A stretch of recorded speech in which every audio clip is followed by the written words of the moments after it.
तो देखिए किस तरह से कतर पर हमले हुए, इसराइल ने जो हमला किया कतर पे, उसके बाद अब ओआईसी की बैठक हो रही है, 57 देश जो है उसमें शामिल हैं, जिस पे ये चर्चा हो रही है कि कैसे इसराइल को जवाब दिया जाए। लेकिन इस बीच दो चीज़ों की मैं चर्चा करना चाह रहा हूँ। पहली चीज़ जो कि सब तरफ इसकी चर्चा हो रही है कि क्या ईरान की मिसाइल से अब कतर जवाब देगा इसराइल को? क्या ईरान अपनी हाइपरसोनिक और बैलिस्टिक मिसाइल्स कतर को देने जा रहा है? देखिए मिडिल ईस्ट में कुछ चीज़ें ऐसी हो रही हैं जो सब कुछ जिन्होंने पलट के रख दिया है। अब देखना ये है कि ये बात कितने आगे बढ़ती है।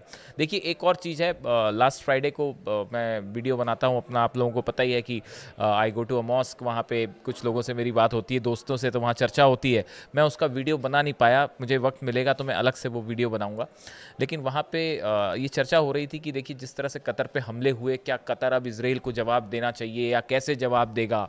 तो इसी बीच ये चर्चा छिड़ी कि अगर देखिए ईरान पर जब हमले हुए तो ईरान ने उसका फ़ौरन जवाब दिया। इधर इसराइल की मिसाइल गिरी और अभी वो इसराइल की तरफ से हमला हुआ फाइटर जेट से, और तुरंत ईरान की तरफ से जो है उसका करारा जवाब दिया गया। यहाँ तक कि अमेरिका पे भी मिसाइल फायर की गई जो अल-उदैद एयरबेस था। तो ईरान जो है वो कैसे तुरंत जवाब कैसे दे देता है? ये मैंने कई लोगों से सवाल पूछा वहाँ जो मौजूद थे। आपको क्या लगता है कि ईरान में और बाकी देशों में क्या डिफरेंस है, जो ओआईसी के सदस्य हैं, जो अरब कंट्रीज़ हैं? तो कैसे ये ईरान जो है वो अचानक कैसे जवाब दे देता है, फ़ौरन कैसे जवाब देता है? तो वहाँ मौजूद एक शख्स थे, उन्होंने मुझसे कहा, इंटरेस्टिंग बात कही, मैं शेयर करना चाहूँगा, कि खून में हुसैन की बहादुरी है, ईरान ने करबला से सीखा है, हुसैन वाला एक किसी से कम नहीं। देखिए ये उनकी तरफ से जवाब आया, इसीलिए हमने थंब में भी इस टाइटल का इस्तेमाल किया है कि खून में हुसैन की बहादुरी है, ईरान ने करबला से सीखा है। वो शायद अली खामेनी साहब के लिए ये बात कहना चाह रहे थे कि जब भी ईरान को झुकाने की कोशिश हुई, दबाने की कोशिश हुई, तो भले ही ईरान अकेला खड़ा रहा, लेकिन उसने हमेशा मुंह तोड़ जवाब दिया, जंग का हौसला दिखाया। तो इस तरह की बात उन्होंने कही, इस पर हम कभी अलग से चर्चा करेंगे।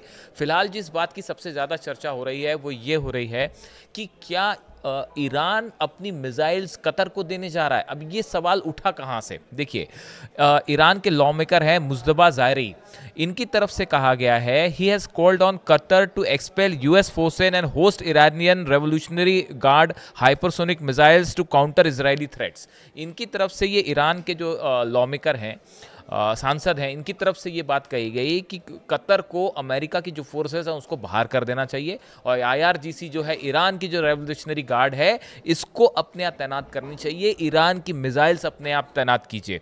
उन्होंने जो जराई हैं एड्रेस कतर्स आमिर शेख तमीम बिन हमद अल थानी directly on x, urging the replacement of US military presence with IRGC aerospace forces. उन्होंने कहा कि भाई कतर को जो अमेरिकी फोर्सेस आपने अपने यहाँ बुला रखी हैं अल-उदैद एयरबेस में, 10,000 से ज़्यादा फोर्सेज हैं, आप इनको हटाइए और ईरान के सैनिक आप अपने आप बुलाइए, ईरान की मिसाइल्स हम आपको देने के लिए तैयार हैं, आप उसे अपने आप तैनात कीजिए।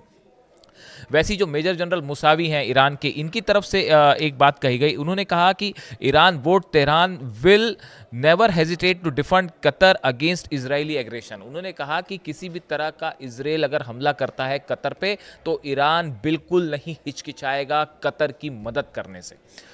अब देखिए ये जो बयान आए, इसके पहले एक और ईरान के जो प्रेसिडेंट हैं महमूद पेजेश्कियान साहब, इनकी तरफ से भी ये बयान आया, उन्होंने भी एक बात कही थी कि won't deter but want a firm response to any further aggression, कि अगर कोई भी तरह का हमला होता है तो हम जवाब देंगे, और उन्होंने है showed full solidarity with Qatar. उन्होंने ये भी कहा कि हम कतर के साथ जो है पूरी एकजुटता के साथ करें, और सभी मुस्लिम देशों से, इस्लामिक देशों से अपील की कि आप मिल के इसराइल के खिलाफ कदम उठाइए। तो देखिए ये जो 3-4 बयान आए जिसमें ये कहा गया कि अमेरिकन फोर्सेस को बाहर करिए, ईरान की आईआरजीसी कतर की सुरक्षा करेगी, ईरान की मिसाइल्स आप अपने यहाँ तैनात कीजिए, हम आपकी रक्षा करेंगे, हम आपको जवाब देंगे। अब देखिए इससे दो बातें हैं। पहली बात तो ये है कि क्या ईरान अपनी मिसाइल्स वाकई कतर को देने के लिए तैयार है? क्या कतर इसके लिए राज़ी होगा जो ऑफ़र ईरान की तरफ से आया है? एक बात तो ये है कि ये होगा या नहीं होगा, इस पे काफ़ी सारे लोगों की अलग राय हो सकती है। ओआईसी की बैठक भी चल रही है आज, उसमें भी जो है 57 देश इस पूरे मामले पे चर्चा कर रहे हैं। लेकिन देखिए एक जो बड़ी चीज़ हुई, वो बड़ी चीज़ ये हुई कि जिस तरह से कतर पर हमला हुआ, उसके बाद मुस्लिम देश जो हैं, 57 इस्लामिक देश हैं, इनका विश्वास कहीं ना कहीं डोल गया है अमेरिका के ऊपर।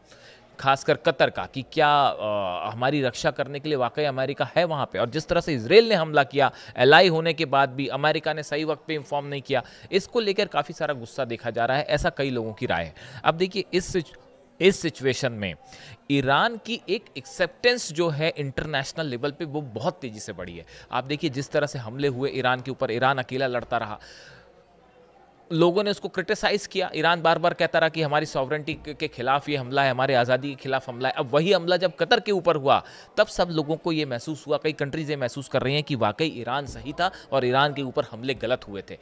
एक इंटरनेशनल स्तर पर आप देखिए ये ईरान की स्ट्रॉन्ग डिप्लोमेसी का नतीजा है कि आज ईरान के लिए बड़ा समर्थन अंतर्राष्ट्रीय स्तर पर जुटना शुरू हो गया है। इसके अलावा आप देखिए कि ये जो बात है जहाँ तक कि कैसे जवाब दिया जाएगा, क्या डिफरेंस है ईरान में और दूसरे देशों में, इसको लेकर एक छोटी सी राय सामने आई है। कुछ लोगों का मानना ऐसा है, देखिए लंदन के किंग्स कॉलेज के स्कॉलर हैं, मिडिल ईस्ट एक्सपर्ट हैं एंड्रियास क्रेग, इनका कहना ऐसा है कि कतर जो है वो जंग नहीं करेगा और डिप्लोमेसी या कानूनी तरीके से ही वो इजराइल को जवाब देने की कोशिश करेगा। इसकी एक बड़ी वजह यह है कि अमेरिका एलाई है, अमेरिका से सुरक्षा की गारंटी लेते हैं वो, तो अमेरिका के खिलाफ नहीं जाएंगे। तीसरी बात है अमेरिका से रिश्ते खराब होने का डर होगा, इसलिए भी जो है वो शायद इजराइल पर हमला ना हो। इसके अलावा बड़ी संख्या में जो है वो हथियार दिए जाते हैं अमेरिका की तरफ से सऊदी को, कतर को, यूएई को, तो ये देश जो हैं वो फ़ौरन अमेरिका के खिलाफ जाने के और इजराइल पर हमला करने का फैसला नहीं करेंगे। दूसरा, ईरान के साथ कंफर्ट लेवल अब बढ़ना शुरू हुआ है, लेकिन अभी भी बहुत स्ट्रैटेजिक लेवल पर पार्टनरशिप नहीं है, इसलिए भी शायद ईरान वाला जो मिसाइल वाला ऑफर है वो उतना प्रैक्टिकल ना हो। और दूसरा जो विजन 2030 जैसा प्लानिंग्स हैं यूएई की और सऊदी की जिस पे आगे बढ़ रहे हैं, इसके लिए वॉर शायद वो ना करना चाहें। लेकिन आप दूसरी तरफ देखिए ईरान में जब भी हमले हुए ईरान ने फ़ौरन जवाब दिया। इसका मुख्य वजह जो एक्सपर्ट्स बताते हैं कि इस्लामिक जो रेवोल्यूशन थी वो इस्लामिक रेवोल्यूशन के जो प्रिंसिपल्स हैं उस पे आधारित है ईरान की फॉरेन पॉलिसी और ईरान की नीति। ईरान ने किसी भी तरह का जो उसके ऊपर सैंक्शंस लगे उसे अलग थलग करने की कोशिश की गई, इकोनॉमिक सैंक्शंस लगे उसकी कोई परवाह नहीं करी और बेबाक होकर हमेशा जवाब दिया। इसके अलावा जो हथियारों की बात होती है, ईरान ने रशिया से हथियार मिले हैं, चीन से मिले हैं, लेकिन ईरान ने अपने खुद की हाइपरसोनिक मिसाइल्स डेवलप करने में तेजी से आगे बढ़ा है। अपने खुद के हथियार बनाए हैं ईरान ने, उसको बहुत ज़्यादा दूसरे पर निर्भर नहीं रहना पड़ता। ये भी एक बड़ी वजह, जब आपके पास खुद अपने कंट्री में बनाए हुए हथियार होते हैं तो आप किसी देश के दबाव में नहीं आते। इसके साथ ही आपने देखा होगा कि जहाँ तक फिलिस्तीनियों की मदद करने वाली बात है, ईरान ने बड़े खुल के फिलिस्तीनियों का समर्थन किया और उसके लिए फिर जो परिणाम भुगतने पड़े, जब स्ट्राइक हुई 12 दिन का युद्ध हुआ तब भी ईरान ने जो है किसी तरह के दबाव में अली खामेनी साहब नहीं आए और वो उन्होंने बेबाक जवाब दिया, चाहे अमेरिका खिलाफ हो, चाहे अरबियन कंट्रीज खिलाफ हो, चाहे जो है वो इजराइल की तरफ से हमले हो रहे हों, बट ईरान अकेला लड़ता रहा लेकिन फ़ौरन जवाब दिया उसने। शायद ये इसी वजह से वो भाई साहब जो कहना चाह रहे थे कि खून में हुसैन की बहादुरी है और ईरान ने करबला से सीखा है, हुसैन वाला एक किसी से कम नहीं, इस तरह की जो बात है वो शायद इसीलिए कही होगी उन्होंने।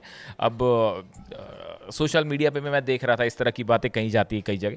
अब देखिए इन स्थिति में सवाल ये है कि ये जो OIC की बैठक है, अब इसमें क्या फैसला होने वाला है, क्या इजराइल के खिलाफ कोई बड़ा एक्शन होने जा रहा है। और ये ईरान की मिसाइल्स वाली जो बात है, देखिए ईरान के मिसाइल्स ने वो तबाही मचाई इजराइल में कि एक आइकन बन गई है ईरान की मिसाइल्स की, एक मतलब उसका एग्जाम्पल्स दिए जा रहे हैं कि देखिए मिसाइल्स तो ऐसी होनी चाहिए। अब इसको लेके ये जो बड़ा ऑफर ईरान की तरफ से है कतर को कि आप हमारी मिसाइल्स लीजिए, हम सुरक्षा की गारंटी देते हैं आपके, हम आपको धोखा नहीं देंगे, तो अब ये सोशल मीडिया पे एक चर्चा का मुद्दा बन गया। और इसके बीच में OIC की बैठक, अब देखते हैं इस बैठक में क्या निकल के आता है। इससे जुड़ा जो भी अपडेट होगा हम आप तक पहुंचाएंगे। Thank you so much.